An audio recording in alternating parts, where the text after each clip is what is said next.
You probably clicked on this video because you're wondering if vets have all of the answers, if they make mistakes, and if they're ultimately just in it for the money. The truth is, it's something way more real. And if you stick with me here, I'll share with you a side of veterinary medicine that is rarely talked about. What's poppin', y'all, and welcome back to another video.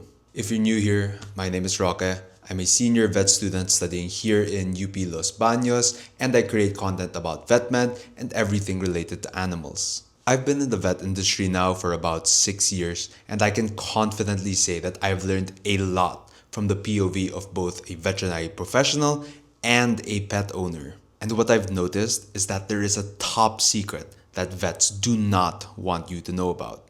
But before getting into it, make sure to hit that subscribe and that notification bell to stay updated on all of my videos. This video isn't going to be containing any fancy B-roll or trending music, just the cold, harsh truth that vets do not want you to know about. So let's get into it. One of the main reasons why I entered vet med is because I wanted to work with animals and get compensated fairly well for it. You see, compared to the other animal professions that I was considering, vet med seemed like the most stable. Only because I also thought about becoming a zookeeper, but zookeepers don't really make that much to sustain a family, and I don't own a farm that I'm not some nepo baby and gonna inherit. So I thought that vet med would be probably the most lucrative and stable profession for working with animals that I could at least live the life that I wanted to live. And while I still do believe that it is probably one of the more safer animal professions from a financial standpoint, I didn't realize that it is still not a rich profession. And that's honestly one of the biggest misconceptions that people have about vets. They are not rich. So first off, you have tuition. So luckily for me, I am studying in a state university, so tuition is fairly palatable, but it's still not cheap because you still have to pay your tuition, which is for me roughly about 30,000 pesos per semester, plus all the medical supplies that you'll need for surgery, the textbooks, the living expenses. It's still not exactly cheap. And while it's dwarfed in comparison to other universities like in North America, where students graduate with over $200,000 in student debt, it's kind of reflected as well in terms of salary. So for context, salaries for freshly graduated vets here in the Philippines ranges from about 30 to 45,000 pesos per month, which is honestly not much higher than an entry-level position at a corporate job. So it is such a big misconception that vets are only in it for the money because, as you can see from the standard salaries that we have here, we barely make anything from the tests and the medicines that are given to your pet, if at all. So if vets don't make much money from the tests and the medicines that we give, then why do we even do all of these tests to begin with? The truth is, vets do all of these diagnostic tests to understand what's going on with your animal.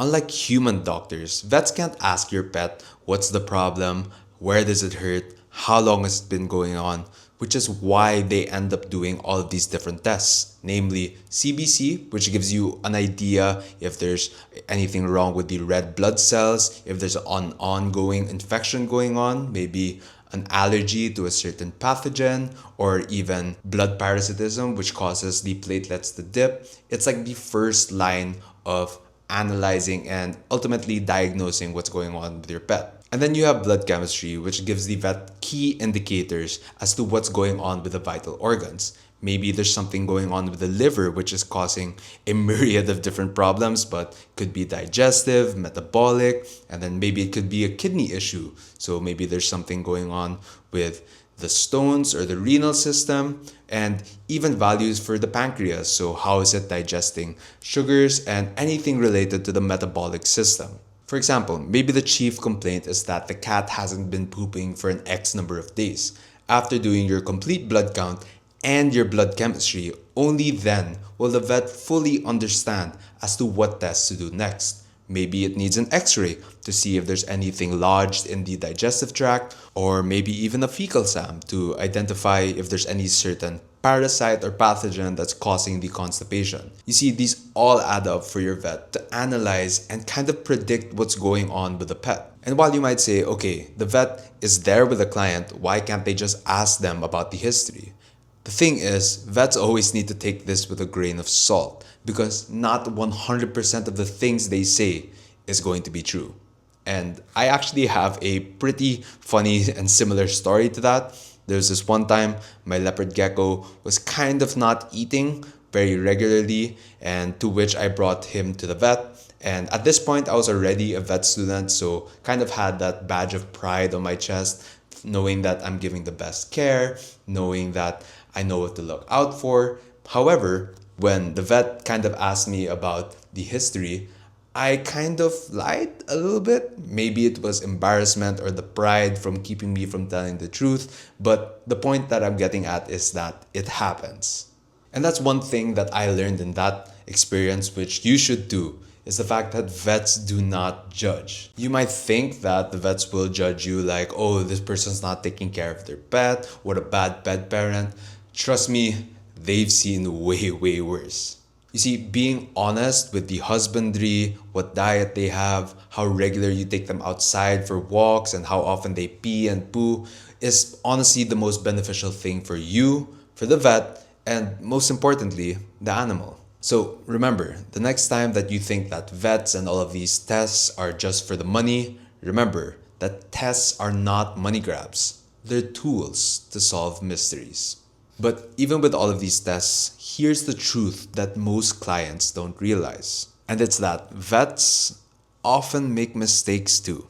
You see, in vet school, we're taught about what the normal body should function like. So, for example, how air passes through the lungs, how it exchanges oxygen with the alveoli, and all of the normal situations and systems that the body has in place. And also all of the abnormal things that are going on with the body. So, if there's crackling in the lungs, then that means there's probably some sort of pulmonary congestion going on. So if that's the case, then which diagnostic tests to use and how to treat it, right? But despite all of the training and tests that we do, vets are still not perfect. The fact is, medicine is often about probabilities, not certainties. You see, the body works in a very systematic manner. If one crucial process falls out of place, then there's a myriad of different outcomes that can result from it. Take a CBC for example. So when you see that the white blood cells are increased, then that typically is indicative of an ongoing infection. But there's also a thing called a stress leukogram, which basically means that at the time that the blood was collected from the animal, if the animal was stressed, maybe it was already feeling very sick, or is honestly just stressed to be in a veterinary environment with the harsh white light and the cold steel tabletops, then it can also cause the number of white blood cells to increase, leading it to seem like there's an ongoing infection, when in reality, the animal was really just stressed at the time that the blood was taken. This is just a super basic example of a misinterpretation of a blood test, and there's honestly hundreds of different types of misinterpretations that are normal to happen in the veterinary profession. Additionally, there's also breed and species variation. So there was this one time I was doing an internship at a vet clinic. You can find the full video to my experience right there. And I was assisting in a reptile surgery. So I was basically acting as the anesthetist, which my key responsibilities was to monitor the heart rate and the respiration rate.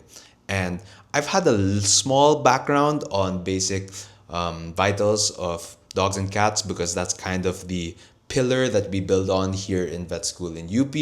And I noticed that the heart rate dropped to 30. At that point, I started freaking out. I was like, oh my God, this is critically low. So I told the vet, I was like, yo, the heart rate is way too low. We need to like lessen the anesthetic or whatever. And to which he laughed and kind of said that that's totally normal because if you didn't know that reptiles, when they're undergoing surgery, their heart rate can drop to below 30 even. Versus dogs and cats, wherein if it goes anywhere below 60, it's kind of in a critical state. So this just goes to show how species can vary. So You can have like a respiration rate of a pug be exceptionally higher than the respiration rate of, let's say, a German Shepherd. Even talking within the species, the different breeds can cause severely different outcomes. This just goes to show that there are basically a trillion things to consider at each time, and no matter how many tests or experience a vet may have, vets are still prone to making mistakes. But mistakes don't mean that vets don't care. In fact, it's actually the opposite. In fact, vets care too much about the animals that they do anything to help save them, even if it comes at their own expense. The fact is, veterinarians have some of the highest burnout rates and mental health struggles across all professions. According to the American Veterinary Medical Association, 50.2% of all full-time veterinarians are experiencing burnout, and approximately 80% of all veterinary professionals will experience clinical depression at some point in their careers. You see, the harsh truth is that no matter how professional the vets may want to seem, they do carry the emotional weight with them. Every single misdiagnosis of a certain disease, every single failed treatment of a certain condition, every angry patient, and above all else, every single euthanasia will stay with the vet forever.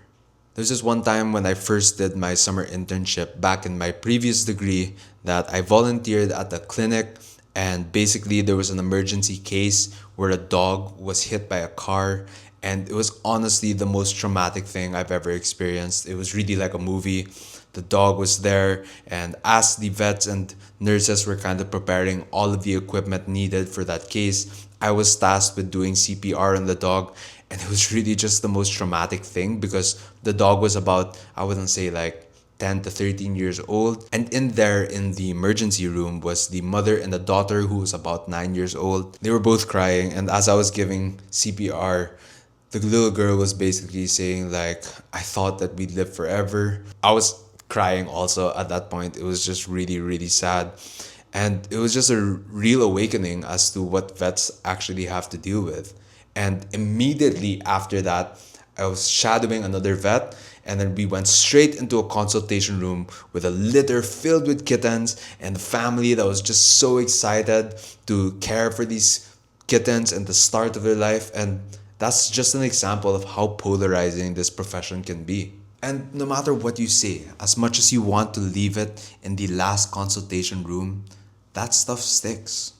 So with all of the emotional baggage and being overworked and underpaid, why keep going if it's this hard? And the reality is, your vet became a vet because they can't imagine doing anything else in their lives. They stay vets because they truly believe that they are born to save animals and that doing any other profession would feel worthless to them.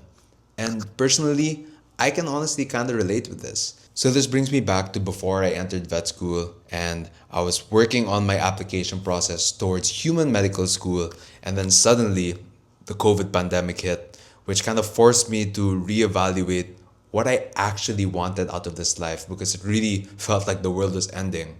And upon reflection, I've realized that I wanted to work with animals. I wanted to save animals. So with this reflection, I applied into vet school, and by God's grace, I got in. And I honestly wouldn't want to be in any other profession. And I feel like vets can relate with me here on this standpoint because no matter how many mistakes they made, no matter how many angry clients that they have to deal with, no matter how many years that they have to live paycheck to paycheck, there's nothing else that they would rather do. The real reason why vets pour their heart into this profession is because they love animals and they want to help save them. And just like any other human being, they keep striving to learn and get better every single day. Which leads me to the biggest secret that vets don't want you to know. And it's the fact that they're just human. Vets always try to put on a professional image, to act like they can do everything to help your pet. And honestly, why wouldn't they? Both the pet and the client is already anxious about being at the vet for seeking help because there's obviously something wrong. So if somebody needs your help, then somebody needs to show up for them. Which is exactly why vets enter the profession. to help those who can't help themselves. You see, vets aren't perfect, nor will they ever be. But what I can say for certain is that each and every one of them are trying their very best every day, just like you are. So, the next time that you visit your vet, remember that you're not talking to a god or a superhero. You're talking to a human being who ultimately cares deeply about your animal. And I think that's the secret that most vets don't want you to know, but you should know. So, if you're interested about being a vet and they're wondering what vet school is actually like, then make sure to watch this video right here as I talk about the harsh realities of vet school. And as always, I'll see y'all in the next one. Deuces!